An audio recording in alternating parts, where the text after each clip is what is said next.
चारधाम यात्रा की शुरुआत से पहले उत्तराखंड परिवहन निगम ने कमर कस ली है। पर्वतीय मार्गों के लिए BS6 कैटेगरी की 100 नई बसें खरीदने के साथ ही विभाग ने कर्मचारियों का वेतन और मानदेय बढ़ाने का भी फैसला किया है। परिवहन मंत्री ने बताया कि जो 100 बसें खरीदी जाएंगी उनमें 60 डीजल की होंगी। वहीं 3,500 नियमित कर्मचारियों के महंगाई भत्ते में 4% की बढ़ोतरी की गई है, जबकि करीब 3,000 विशेष श्रेणी और संविदा कर्मियों के मासिक मानदेय में 10% का इजाफा किया गया है। राजकीय कर्मचारियों की तरह अब परिवहन निगम में भी महंगाई भत्ता 34% से बढ़ाकर 38% करने का फैसला किया गया है।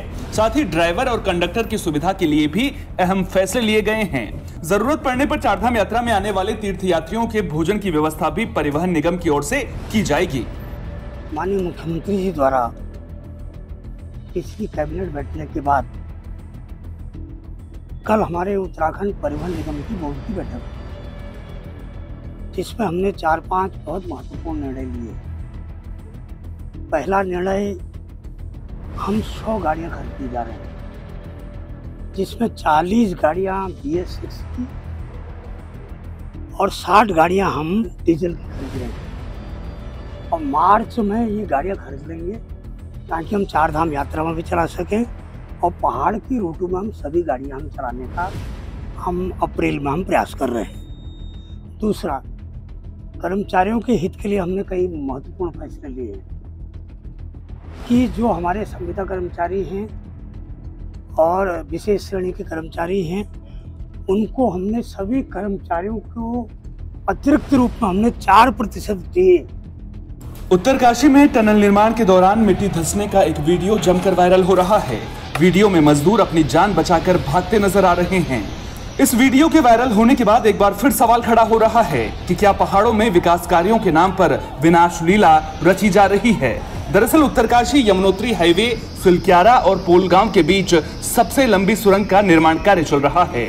निर्माण कार्य के दौरान टनल के अंदर के हालात ठीक बिल्कुल भी नजर नहीं आ रहे हैं, जो वीडियो में भी साफ देखा जा सकता है। बता दें कि सुरंग को उत्तराखंड की सबसे लंबी सुरंग बताया जा रहा है, जिसकी लंबाई करीब 4.5 किलोमीटर होगी। इस सुरंग को इसी साल बनकर तैयार भी होना है, लेकिन वीडियो वायरल होने के बाद सवाल उठने लगे हैं कि क्या इन हालात में इस सुरंग का निर्माण कार्य तय अवधि में पूरा हो सकेगा। और इससे भी बड़ा सवाल ये कि पहाड़ों पर विकास के नाम पर हो रहे निर्माण कार्य क्या सचमुच पहाड़ को ही गर्त में धकेलने का काम कर रहे हैं। उत्तराखंड के बच्चे अब स्मार्ट क्लास में पढ़ते नजर आएंगे। शिक्षा के स्तर में सुधार के लिए उत्तराखंड सरकार नई पहल शुरू करने जा रही है, जिसके तहत शुरुआत में राज्य के 1124 स्कूलों के बच्चे नए शैक्षणिक सत्र से स्मार्ट क्लास में पढ़ेंगे, यानी कि बच्चों की पढ़ाई कंप्यूटर और प्रोजेक्टर के जरिए कराई जाएगी। शिक्षा विभाग के DG बंशीधर तिवारी ने बताया कि स्कूलों में स्मार्ट क्लास बनाने के लिए प्रस्ताव मंजूर कर लिया गया है। हर स्कूल में स्मार्ट क्लास बनाने के लिए सरकार 2,40,000 रुपए देगी। कुल मिलाकर सरकार की ओर से 20 करोड़ रुपए का बजट को मंजूर किया गया है। उत्तराखंड के सरकारी अस्पतालों में अब रोबोट्स सर्जरी करते नजर आएंगे। मुश्किल से मुश्किल सर्जरी को भी रोबोट्स के जरिए आसानी से किया जा सकेगा, जिसकी शुरुआत दून मेडिकल कॉलेज से होगी। स्वास्थ्य मंत्री डॉक्टर धन सिंह रावत ने दून मेडिकल कॉलेज को प्रस्ताव तैयार करने का निर्देश दिया है, जिसके बाद इसे स्वास्थ्य निदेशालय के जरिए सरकार को भेजा जाएगा और सरकार की सहमति मिलते ही रोबोटिक सर्जरी के लिए रोबोट खरीदा जाएगा। बता दें कि एडवांस टेक्नोलॉजी के रोबोट की कीमत करोड़ों रुपए है, लिहाजा फिलहाल दून मेडिकल कॉलेज में ही रोबोटिक सर्जरी की शुरुआत होगी। बता दें कि रोबोटिक सर्जरी से करीब 150 से ज्यादा तरह की सर्जरी की जा सकेगी। रोबोटिक सर्जरी के जरिए मुख्य रूप से कैंसर, यूरोलॉजिकल और जनरल सर्जरी के लिए रोबोटिक सर्जरी बेहतर साबित होगी। साथ ही हर्निया, प्रोस्टेट कैंसर, ट्यूमर और cells removal, bariatric surgery, colorectal surgery, एलेक्ट्रिया, कार्डिया समेत कई तरह की सर्जरी भी की जा सकेगी। इससे मामूली छेद करके बड़ी से बड़ी सर्जरी को किया जा सकेगा। बता दें कि रोबोटिक सर्जरी से मरीज को दर्द भी कम होगा और साथ ही उसका खून भी कम बहेगा।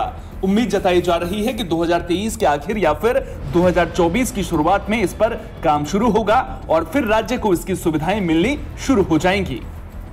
सरकार स्वास्थ्य के क्षेत्र में कई इनोवेटिव काम कर रही है और आप देख रहे होंगे कि संस्थागत डिलीवरी भी अब 91% हो गई है।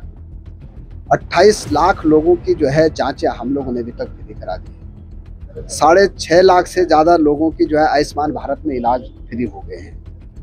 1 लाख लोगों का मोतियाबिंद का ऑपरेशन फ्री कराया जाएगा, इसका भी टारगेट हमने रखा है। और अब आधुनिक सर्जरी जो संभव है वो हम अब अपने मेडिकल कॉलेजों में भी करने जा रहे हैं, और इसके लिए हमने एक प्लान भी बना दिया है। सर्जन कैसे आएंगे हमारे राज्य में, इसके लिए भी हम एक अलग से नीति बना रहे हैं। और मैं कह सकता हूं कि अभी 171 असिस्टेंट प्रोफेसर की फैकल्टी भी हमको मिल चुकी है। बहुत जल्दी मुख्यमंत्री के हाथों में उनको रोजगार मेला लगा के उनको जो है नौकरी देने का भी हम इसी हफ्ते जो है एक बड़ा कार्यक्रम करने जा रहे हैं। सर रोबोटिक के सर्जरी को लेकर भी आप महंगाई के मुद्दे पर कांग्रेस का हल्ला बोल लगातार जारी है। 1 मार्च से घरेलू एलपीजी सिलेंडर के दाम बढ़ गए हैं, जिसके खिलाफ कांग्रेस पार्टी ने प्रदर्शन किया है। पौड़ी जिला मुख्यालय में कांग्रेस नेताओं और कार्यकर्ताओं ने केंद्र सरकार के खिलाफ जमकर नारेबाजी की। कांग्रेस नेताओं ने कहा कि बीजेपी सरकार में महंगाई ने रिकॉर्ड तोड़ दिए हैं, जिससे आम जनता परेशान है और इसका नतीजा आने वाले निकाय और लोकसभा चुनाव में भी देखने को मिलेगा। बता दें कि कांग्रेस कार्यकर्ता जिलाध्यक्ष विनोद नेगी की अगुवाई में जिला मुख्यालय पर इकट्ठा हुए और सरकार के खिलाफ जमकर नारेबाजी की। जनता को तो परेशानी है। जनता आज से भी नहीं है, जब से भाजपा सरकार आई है तब से परेशान है सारी जनता। और ये जो सिलेंडर महंगे हुए हैं, इस सिलेंडर में अभी 1150 रुपये सिलेंडर कर दिया। गरीब क्या खाएगा, क्या करेगा? गरीब को तो जीते मार दिया ना ये सरकार ने तो है। तो इसको ऐसा है कि मोदी सरकार ये सिलेंडर के दाम कम करो, अरे थोड़ा वो करो, नहीं तो अपनी सरकार को तुम हाथ धो बैठो। प्रदेश नेतृत्व के आह्वान पर हम लोगों ने यहाँ पर भाजपा सरकार का मुद्दा दहन किया है। आप लोग लगातार देख रहे होंगे कि कांग्रेस हर बार जो जन विरोधी नीतियाँ भाजपा सरकार की चल रही हैं उसका लगातार विरोध कर रही है। उसी क्रम में हम आज लोग यहाँ पर इकट्ठे हुए हैं। आप देख रहे होंगे कि लगातार रसोई के दामों में जो वृद्धि हो रही है और जो रसोई के दाम में आसमान छू रहे हैं। कहाँ जब यहाँ पर कांग्रेस की सरकार थी तब 465 रुपये का यहाँ पर सिलेंडर था और आज वो सिलेंडर की कीमत कहाँ पहुँच गई है। उसके बावजूद भी उस रेट पर भी जनता को दिक्कत थी और उसके बावजूद उस पर फिर वृद्धि करना 50 रुपये रसोई गैस पर लगातार बढ़ा दिए हैं और 350 रुपये कमर्शियल सिलेंडर पे बढ़ा दिया गया है, जिसका कांग्रेस की जो सरकार है, कांग्रेस की जनता है और आम जनता महंगाई से जो त्रस्त हो रखी है वो सब लोग इसका पुरजोर विरोध करते हैं। उत्तराखंड सरकार गांव-गांव तक सड़कों का जाल बिछाने का दावा तो कर रही है, लेकिन जो सड़कें बनाई गई हैं वो बदहाल नजर आ रही हैं। बदहाल और जर्जर सड़कें हादसों को दावत दे रही हैं। अल्मोड़ा में धौलादेवी सरयू घाटी इलाके के लोग बदहाल सड़कों की हालत सुधारने के लिए प्रदर्शन करने को मजबूर हैं। सैकड़ों ग्रामीण अल्मोड़ा जिला मुख्यालय के पीडब्ल्यूडी के निर्माण खंड कार्यालय में पहुंचे और विभाग के खिलाफ जमकर नारेबाजी की। ग्रामीणों का कहना है कि सड़कों की खस्ता हालत के कारण इलाके के करीब 15,000 लोग प्रभावित हुए हैं, लेकिन इसके बावजूद विभागीय अधिकारी सड़कों की हालत बेहतर करने के लिए कदम नहीं उठा रहे हैं। ग्रामीणों ने 1 हफ्ते में मांगे पूरी न होने पर आमरण अनशन की चेतावनी दी है। वहीं विभागीय अधिकारियों का कहना है कि सरकार और वन विभाग से जैसे ही मंजूरी मिलेगी निर्माण कार्य शुरू करा दिया जाएगा। एक तो 3 रोडें हैं जिनको शासन स्तर से स्वीकृतियाँ मिलनी है और 2 रोडें जिनको 8 साल हो गए स्वीकृत हुए। लोक निर्माण विभाग उसमें पूरा निर्माण कार्य नहीं कर रहा, अधर में लटका। इसको लेकर के हम यहाँ पर आए हैं। मैं समझता हूँ इसमें लगभग 15,000 लोग इसमें प्रभावित हो रहे हैं। 15,000 जनता निवास करती है इन गाँवों में।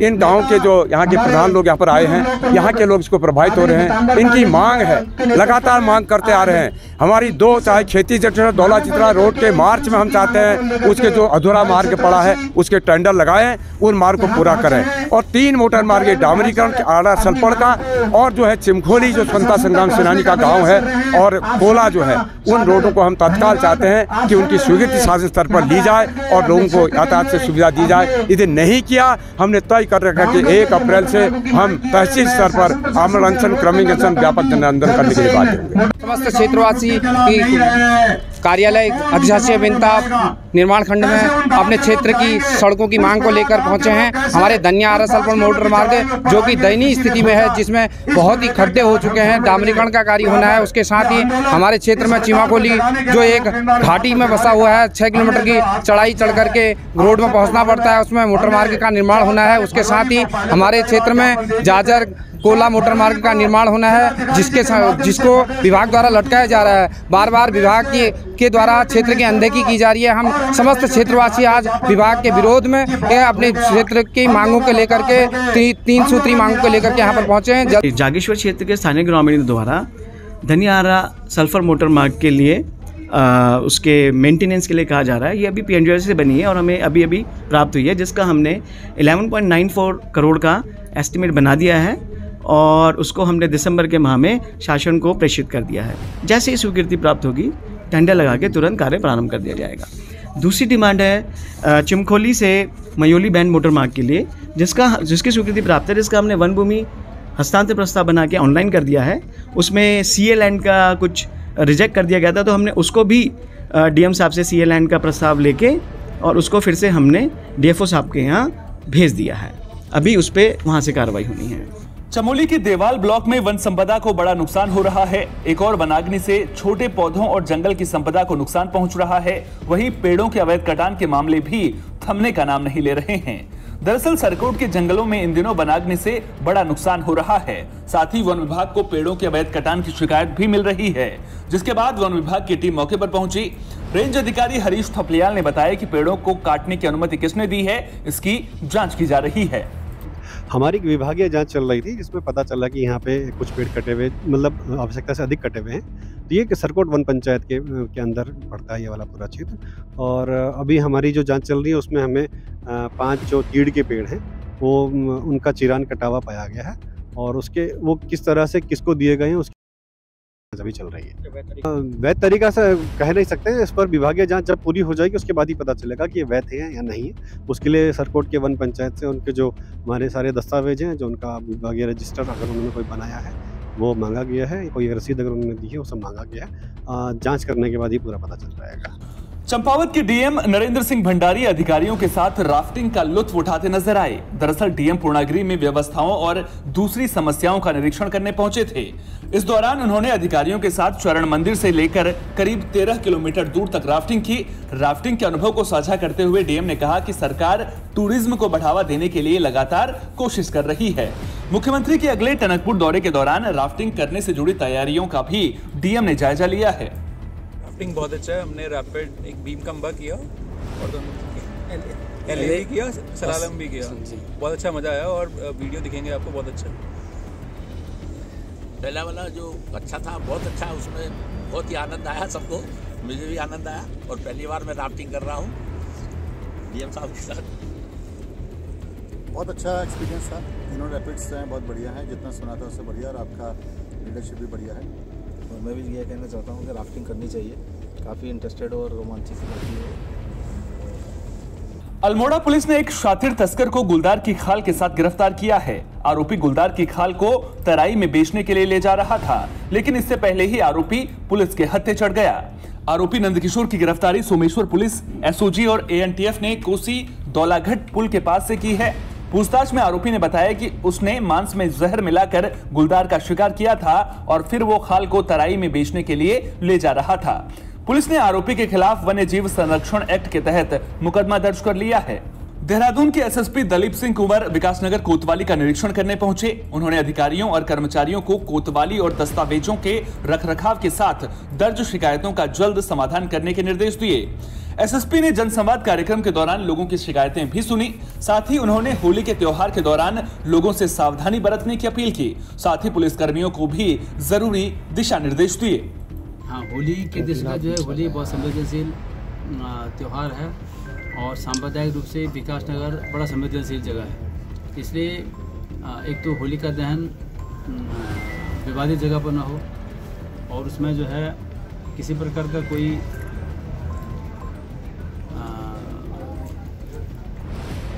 कच्ची शराब या स्पूरियस जो लिकर है उसका मतलब उसकी तस्करी नहीं हो पाए, उसका प्रचलन हो पाए, इसको ध्यान देने की ज़रूरत है। साथ ही साथ आगजनी न हो, कोई भयंकर दुर्घटना न घटे होली का दहन के चक्कर में। और जिस दिन होली खेलते हैं 7 और 8 तारीख को, तो उस दिन जो है विशेष चौकस रखने की ज़रूरत है।